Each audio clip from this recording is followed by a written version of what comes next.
Abby, welcome to Cat on the Loose. Hey, thank you for having me. Thank you for being here. It's such a pleasure. I was looking through your, because I'm a major bookworm. I love books. And I was reading through your fabulous books. I'm like, I want to read them all. You have such a massive, impressive collection of books. Congratulations, first and foremost. Oh, thank you so much.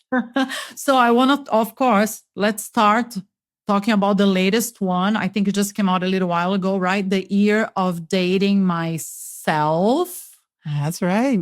I love the title. And before I ask you the 10 million questions I have about it, we have something similar here on Cat on the Loose that we do, which is called a man diet. A man diet or woman diet, whatever for that matter, is kind of like the same idea of your book. When you're burned out from either dating too much or going through a nasty breakup, whatever it is, you kind of take a break and focus on yourself. Hmm. Right. So, and I always thought that was a great idea. So when I found out about your book, I'm like, oh my God, I want to talk to this chick. Hi. So guide me through the idea behind it. Why did you decide to do it? Why was this important to you? Yes. So honestly, now this was something that would have to realize in retrospect, but I was a serial monogamous. I would jump from relationship to relationship to relationship. And I never gave myself any chance to be single. And I found that especially after my marriage ended, which, I always like to say that me and my ex-husband are on amazing terms. It was a very mutual decision that I will never consider a disaster relationship. The ones that came after, though, oh, wow, it was disaster after disaster after disaster. And it seemed like one was worse than the next. And I never gave myself a chance to even just process the first one, let alone second, third, fourth. And here I was in this fifth relationship in a row, fifth disaster in a row. And this one was a particular brand of bad. I got out by the skin of my teeth. And that was my rock bottom. That was my moment where I had to go, all right, clearly we have a pattern here. And while I do not, nobody deserves to be mistreated or cheated on or anything like that. If I want to break this pattern, I can't just keep throwing my hands up and being like, oh my God, the universe just keeps giving me these jerks. I have to sit back and go, okay, what are the things that I might be doing that is contributing to this pattern? Because the only way I'm going to get out of this pattern is if I break whatever it is that I'm doing in these patterns. And that's when I realized I never give myself a chance to be single. I jump on the first chance, like, basically like if a guy's vaguely promising to be my Prince Charming, oof, I'm there. And, so here I am with this information and I'm thinking to myself, okay, so now I can see where I've been going with this and I can see my patterns, but like, what do I do with this? Because I've done the thing where I swear off dating and oh my God, I'm going to be single from here on out. And then I would just repeat the cycle all over again. So that's also a part of this pattern. How I'm going to break this part too, where I just do this dramatic swearing off. And when I tell you, it felt like the universe just conspired to make sure this year happened because this is New Year's Eve. This is a couple months now after I had this realization.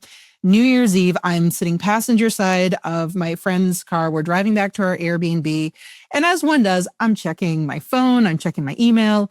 There is this promotional email from one of my absolute favorite bands. I don't mention the band in the book, but I will mention it here that the band is Guster. And they are set to play in my town like in the coming year. And I'm like, oh, sweet. Let me go and get tickets. And I'm already thinking about like the friends I can take with me. I open up I think it was basically just Ticketmaster and nope. There's a one seat here, one seat there, but for the most part, it's sold out. And I'm thinking to myself, well, that's a bust. But before I click out, I have this moment of, yeah, but when was the last time you went to a concert by yourself? And as I sat with that, I was like, well, the answer is never. I've never been to a concert by myself. And that kind of started that kind of snowball effect of, well, I've never really done anything by myself. I've always had somebody with me and usually a partner, but if my partner can't come with me, I guess I'll go with friends. Like most And women, by the way, right? Most women are so afraid of doing anything by themselves. exactly. And that really gave me this moment of like, okay, How am I going to break this cycle? You know what? I'm going to go to that concert. I'm going to take myself out. And that was the key word is as I'm, checking out on Ticketmaster, I'm like, I'm going to take myself out. And I just had this moment of, oh my God. And all of a sudden, I go from my confirmation page on Ticketmaster to my notes app, and I am just charting out all these dates that I want to, these events that I want to take myself out to, all these things that I wanted to do with a partner but never did. Like little things, like I was in a long-term relationship with somebody who was motion sick, so we never went on Ferris wheels, and I wanted to go on a Ferris wheel, like these kind of things. And literally, as the year is winding down, as we're about to start this brand new year, literally in my notes app, I have written the year of dating myself. And that is quite literally as the new year began, it was like, here we go. This year is my year of dating myself. Oh my God. We have so much in common because as you're telling your story, I see my story in my head. Same thing. I was in a very abusive, horrible marriage for 14 years. And once I got out of that marriage, I guess we are trained mentally that we think we need to be in another relationship, right? It's the same, exactly what you just said. I kept jumping from horrible man to horrible man to horrible man. I didn't give myself a minute, like, well, why don't you just wait a minute, stay alone and enjoy yourself and learn how to love yourself. It was a process for me. So as you're telling your story, I'm like, I am sure there are thousands and thousands of women out there that literally just jump from one man to another and another because somehow they think like either they're too afraid of being alone or, life is going to be boring or miserable if they're alone. But it's such a wonderful journey of self-love and self-discovery if you're able to do it. Yes, I completely agree. And there is a lot to be said about that whole, like, you really need to learn to love yourself. Because, there can be people like, I don't fully agree to the idea that how could anybody love you if you don't love yourself? Because like sometimes the way we learn to love ourselves is through people loving us. But also if we don't have that baseline, if we don't know how to love ourselves and love our own company, we're going to abandon ourselves for, oh my God, here's this person and maybe they will love me. And you dismiss red flags and you compromise your values, you compromise your boundaries big time. And it really was this, like, I need to learn to love my company so much that it's not something that I'm hoping to abandon the second somebody even kind of sort of hints that they might want to have me in their life. Oh my God. No, I agree with you 1,000,000%. I'm just going through this. Like I said, I've done mini man diets in the past, like 2 months, 3 months, but then I ended up jumping on another horrible, toxic relationship that I knew the person wasn't ready for me. And last year I broke up a relationship, like you were telling your story, in December. And I had this epiphany, like, you know what? I'm going to take a really long break. So this year I'm doing the year. Yes. So the torch has been passed. And I get a lot of messages like guys saying, why are you single? Oh my. And I'm like, look, I'm taking my time and I've never been happier. All my projects are thriving. I learned how to enjoy my company so much. And that's the next thing I want to talk to you about. It was this year, back in May, it was the first time in my life I went on a trip completely alone by choice. By choice. I had to go to Cannes, the film festival, because I had a movie there. But after Cannes, I was like, you know what? I'm going to go for 10 days on a vacation alone. I have many, many friends in Europe, but I didn't want to meet anybody. I literally wanted to learn how to enjoy my company. And I had the most fabulous time ever. Yes. Oh my God. That's my question to you. So when you started your year alone, tell me about your travels and what you did that was fun. Was it hard for you to do stuff alone? Oh, yeah. So the things I was doing alone ran the gamut. It could be everything from I'm going to go to the local ice skating rink and go skating by myself to full on I'm going to go on a 6-hour road trip to Quebec City and have like a good 4 or 5 travel day completely by myself and everything in between. And it was I did not realize how much of a growth edge this was for me until it was time to do it. I remember one of the very first things I did was this, it was like a dueling pianos event. And, here I am, I'm just sitting down. It's a packed house, so there's people all around me.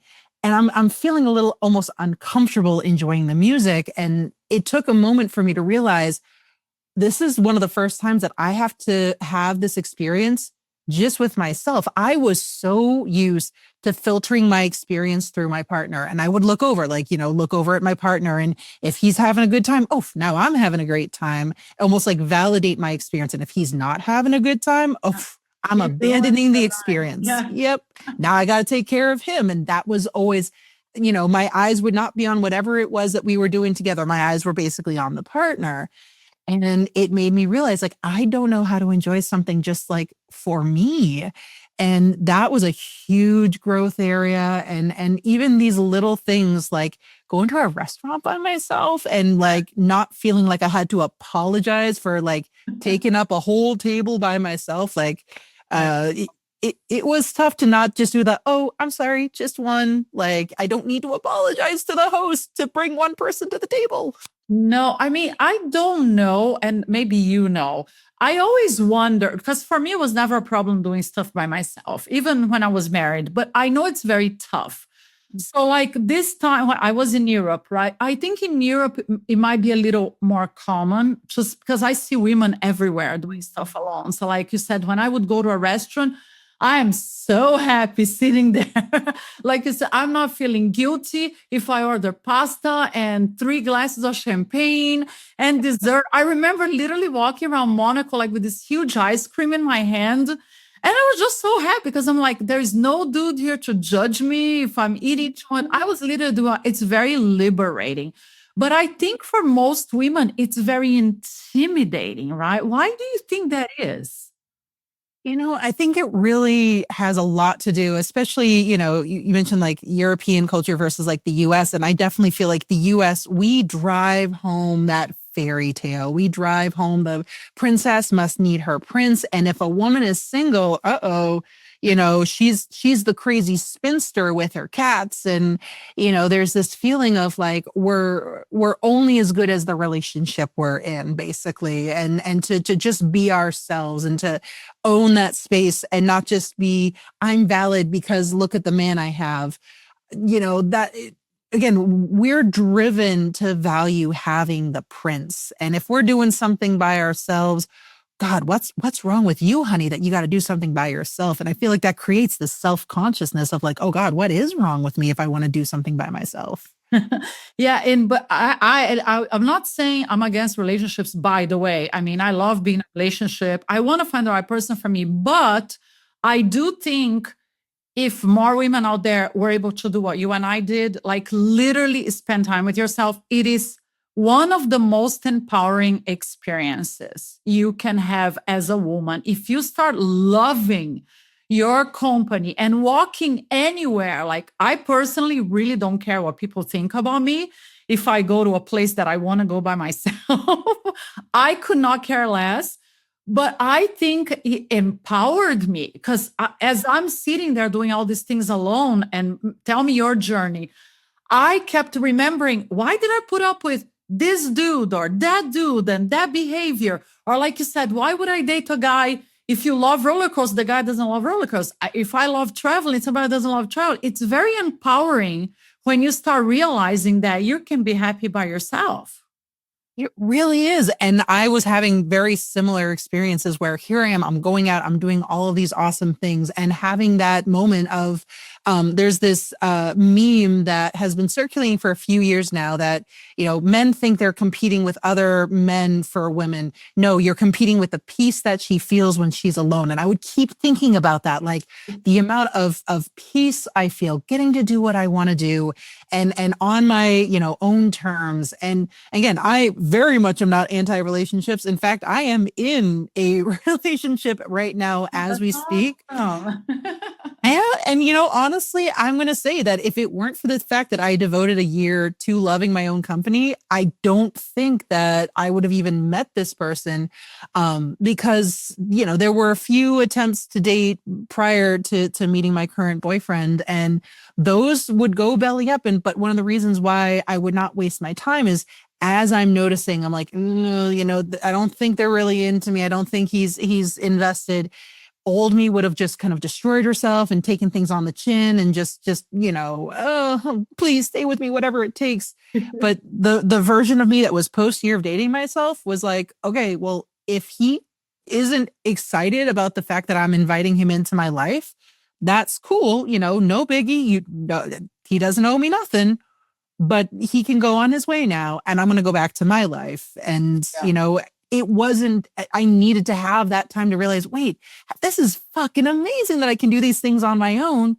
And now it really is like, no, these men are competing against the peace I feel when I'm alone. Oh my God, I love that. That is very, very powerful. And I at least with me, tell me if you felt the same way.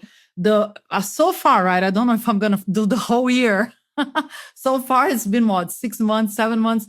But as these months go by, I know better what I want and what I don't want. Kind of like, I look back in my head and I think about the guys I dated, and I understand better, like, why did I put up with this? Or, this is not something I want in my next partner. As the months go by, I kind of get more focused on what is good for me. Like you said, why do I allow certain things in my life? If it's not good for me, I know I'm not going to allow that anymore. Exactly. And I think there's a lot to be said. And I know this was definitely the case for me. And I get the feeling that would probably for you as well, where my sense of self would wrap around the guy. His interests, cool. Those are my interests now. He doesn't like certain things that I like. Well, it's okay. I'll never bring those up in front of him. And I molded myself to the dude, basically, which also would mean that when things would bottom out, I would feel extra lost. Like, well, who am I? I've been pretending I'm a gym rat because he's a gym rat, or I've been pretending I'm into craft beers because he's into craft beers, and I don't even like beer. Uh, We've but all done that, right? This crazy shit, like you make believe you really like something at the beginning because you want to please the person. Exactly. But once you start giving yourself that time to actually just be with yourself and see what you like and what you don't like, and what you value, and it really does give you this moment of like, I can stand in who I am. And instead of how do I have to form fit to keep the guy, it's who is going to match, like, here's the shape that my values, interests, hobbies, and so on makes. Where is there a complementary shape? And if the guy is not that complementary shape, I don't want it. Yeah, I love that. But you took a year of dating yourself. Did you know at the beginning of the year, you said, okay, this is going to be the entire year for myself? Were you like determined to do an entire year? I was, and I really do thank the fact that it was literally New Year's Eve when that came, because I don't know if I would have had that same stamina, if you will, because I do know, like, fittingly enough, it was around the 6 or 7 month mark that I was like, it was almost because I already had mapped out this entire year. Because I would even put down month to month of like, I want to do this in September and I want to do this in October. If it weren't for the fact that I had already made the structure in place, I don't know if I would have seen it through, because there was something to be said about like, well, it was fun and novel, and now the novelty is starting to wear off. But this is where it, for me at least, and again, if people are doing their own solo journeys, it can be whatever timeline they need. But I know for me, I needed that full year, especially when the novelty wore off, because so many of those relationships that were so icky were the ones where it's all great when it's novel. And as soon as the novelty wore off for him, that's when things got icky for me. And that's when I'm not being treated all that great. And I'm like, I'm not about to abandon myself when the novelty wears off the way those men did. I need to prove I'm worth investing in. So we're seeing this through to the end. I love that. So what did you like? Okay, you went to concerts, you traveled. Did you do anything else bigger? Like, did you go out of the country? Is there like one moment that was like extra special for you? I think for me, so there was it really was this wide variety of things. I was also like taking classes, like a fencing class. I've never done fencing before. I was doing an axe throwing adventure, these kind of things.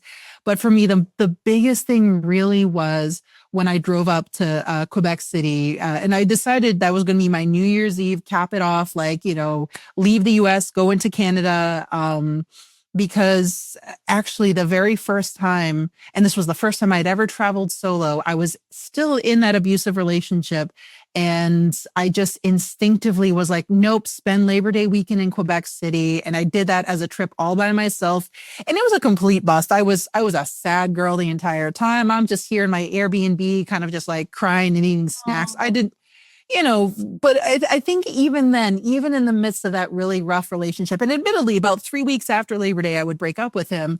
But there was this understanding, even back then, it's like the only way out is to do this solo and to do things by myself. And so remembering that, I was like, I am going to Quebec City by myself again. And, to me, that felt just so beautiful and so symbolic, because I'm going back to this city that was my first solo trip ever. And it was kind of a bust because all I was sad about my boyfriend.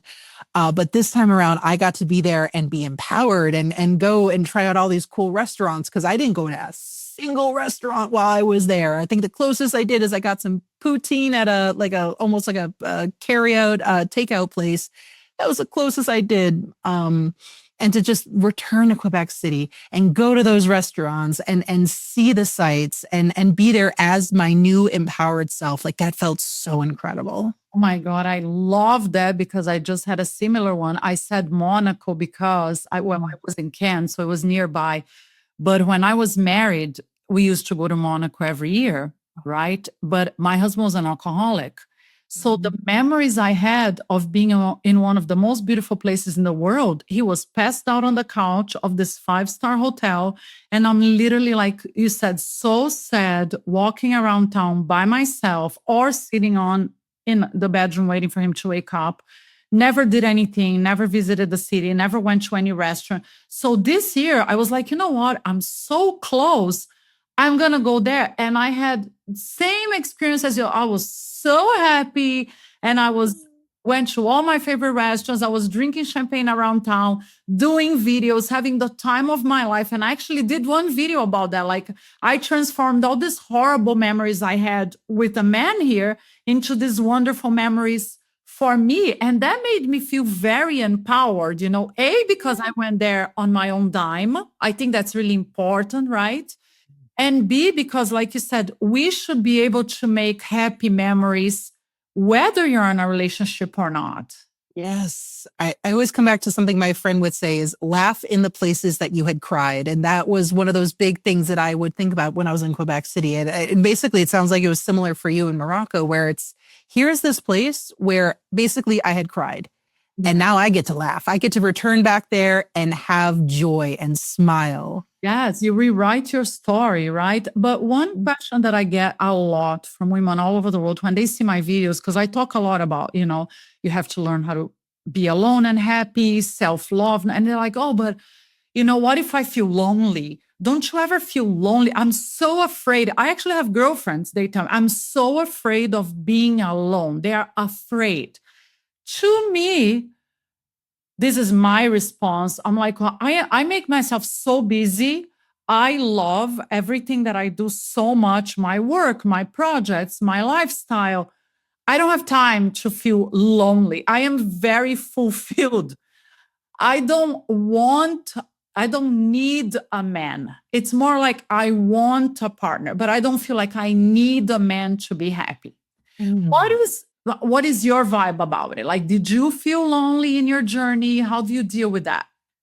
And this is an area where I'm happy to own up where there was loneliness, and it is perfectly okay that, even in these like super empowering moments to be like, you know what? I miss having my hand held. I miss forehead kisses. And I kind of have that ache. If anything, that is when it's the most important to be like, and I'm not about to fire up the old Tinder. I'm going to stay single and I'm going to kind of sit with this, because then you learn like, okay, yeah, it does suck, but I can survive this. I didn't, to quote The Hangover, but did you die?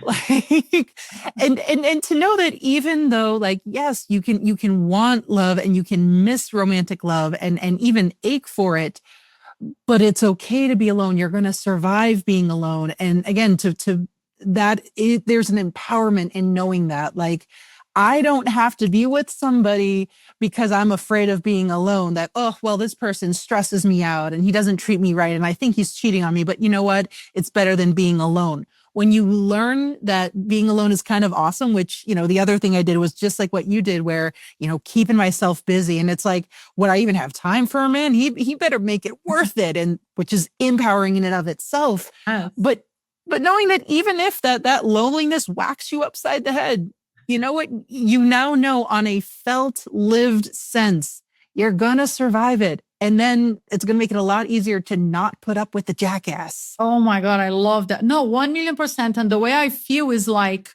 I rather be alone, and even if I feel lonely, than with the wrong person again. And if you can go through that, you're going to wait for the right partner for you. You're not going to, like, because you and I made this, and I know a lot of women make this mistake. We just keep like jumping from one bad relationship to another and another and another. But if you're not afraid of being alone and you love your company, then you're going to pause and say, wait a minute, I'm going to wait for the right partner for me. Exactly. And again, like, I'm always very keen to say, like, and I'm saying this as somebody who is in a phenomenal relationship, knock on wood, this feels like my person. And I hope this continues on, basically for as long as the fates give me this person in my life. And the only reason I feel like I had that space to bring him into my life was because I was in a place where I wasn't going to waste my time with the jackasses. And I can think of like 3 specific dating situations off the top of my head that old me would have dragged out because I was afraid of being alone. But instead it was like, you know what? This ain't it. I wish you the best. Vaya con Dios. I'm going to go do my own thing. I love that. Yeah. Same. No, the same. I got so tired of dating the wrong dudes for the wrong reason. I'm like, okay, stop, pause, rewire, but let's spill the tea. So how did you guys meet? Like, how long after your year of dating yourself did you meet the person you're with now? The person that I met, so it's, oh my goodness, let me do the math real quick. About 2 years after the year of dating myself. And so it wasn't like right away. Oh, no. And in some ways, it really worked out that, admittedly, my personal life was just a chaos for so many ways right after the year of dating myself. And I didn't get a chance to even like try out dating, even if I wanted to, which kind of was like a good thing. Because I think a part of me was champing at the bit a little bit and getting a little impatient. And that kind of helped slow it down a bit. But then again, I first, and this really is one of those moments of, wow, maybe it really is when you least expect it. Because at first I was like, nope, no dating apps. I'm going to do it the old fashioned way. My friends would introduce me to people. And that does have a different vibe, which it doesn't even, when they do go belly up, it hits different than, well, I went on a date with this dude from Tinder's and whatevs, and it didn't work out. And I remember that last one where I really was just, again, one that was like, hey, wish you the best. Vaya con Dios. I'm going to go do my own thing. I for a couple of months, I just had this moment of just like, you know what? I'm feeling kind of sad. And I think I'm feeling sad because I'm giving myself scarcity mindset. And maybe, you know what? I heard Hinge is okay. And, I'm going to go on it not to find anybody. I just need the reminder that I'm a baddie with options. And that was my whole headspace when I went and made my Hinge app and or my Hinge profile. And I kid you not. And again, it was actually super empowering because if a guy didn't pass the vibe check, out. If the interaction felt off, out. And to have that feeling of like, I don't have to give the good guy a chance. I can filter things out. And again, I'm thinking the reason I have Hinge is just to remind myself I'm a baddie with options. And, and I kid you not, after maybe 2 or 3 weeks, I was already in this place of just kind of like, okay, I've learned I'm a baddie with options. I'm out of scarcity mindset. I might just kind of ease back from this because I do have a really busy life.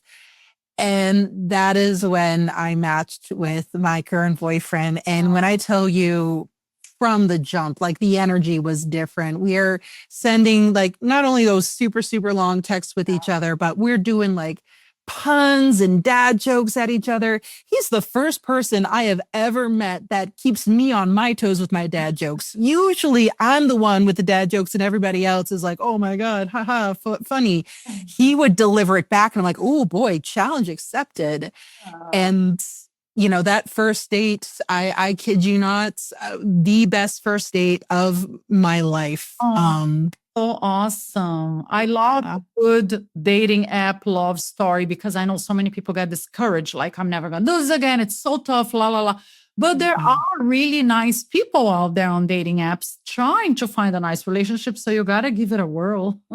Exactly. And if anything, again, being secure in yourself is number one. Like when we're feeling that loneliness, that is the last thing we should be doing is firing up the dating apps.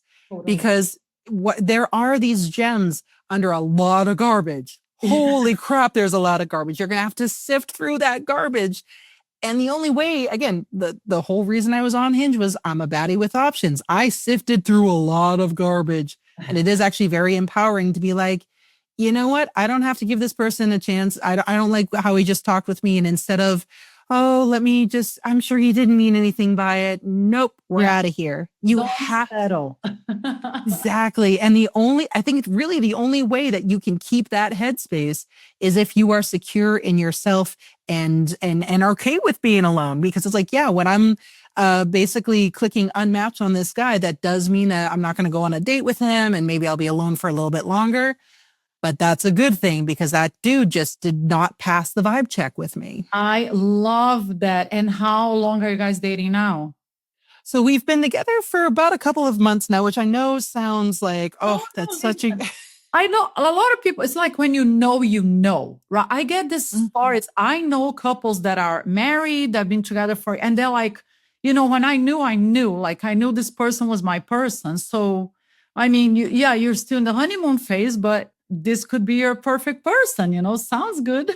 Exactly. And, it really is, and again, time will tell and I will let the universe do what the universe is going to do. But it really is when you know, and here's the big thing that I don't think I would have been able to truly appreciate this without having that chance to see what my nervous system feels like when I'm alone. And I have that peace when I'm alone.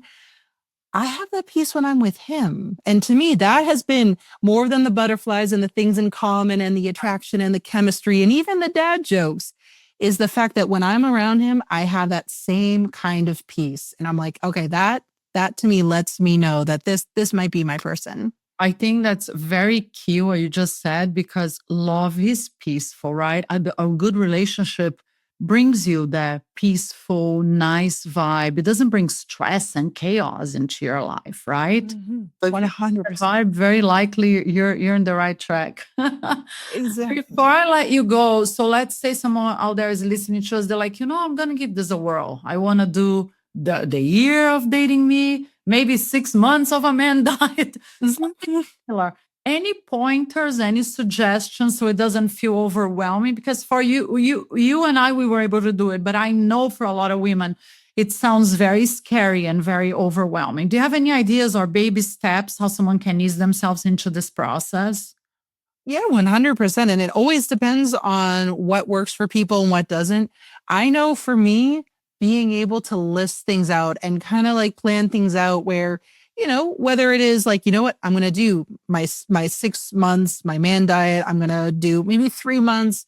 Maybe I'm just planning it out month by month, but I'm just going to take a moment, sit down and really, and even if we don't go on these dates, kind of write out like, what are some things that I would like to do? If I could wave this magic wand and be the person who could be super confident and do these things, walk into the room, own it, and then do whatever event that I want to do. What are those things? And again, we don't even have to do them. It's just writing them out might get that ball rolling. And honestly, I'm a big believer, and this was a huge element of the year of dating myself as well, that, it's okay if it's a group date, if you will. And that, I mean, you reinvest in your platonic community. It's like, what if I'm doing 3 months of essentially making sure that I used to go out to brunch with my romantic partner. I'm going out to brunch with my besties now. And, letting that be the platform to also learn like, okay, I can thrive in my platonic community without a man. Now I can thrive solo too without a man. And it can even be these little small things. Like I mentioned, I went to my local ice skating rink and just did that solo. And a lot of people just go ice skating by themselves. Yeah. It doesn't have to be like I have to go out to a restaurant and buy myself flowers and go to a concert. What if I'm like, you know what? A nice stroll down the beach, but it's a solo stroll down the beach. Baby steps. I love that.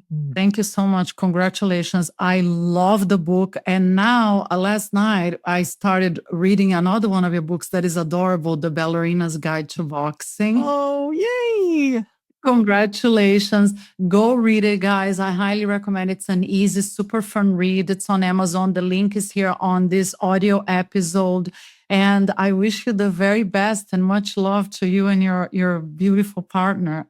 Oh, thank you. Thank you so much. And likewise, I wish the best for you too. Thank you. I really appreciate it. It was such an honor having you, Abby. And girls, go out there. Self-love first and foremost, right, Abby? Self-love first. Again, I'm saying this as somebody in the honeymoon phase. Self-love first. There you go. I'll see you guys very soon. Thank you.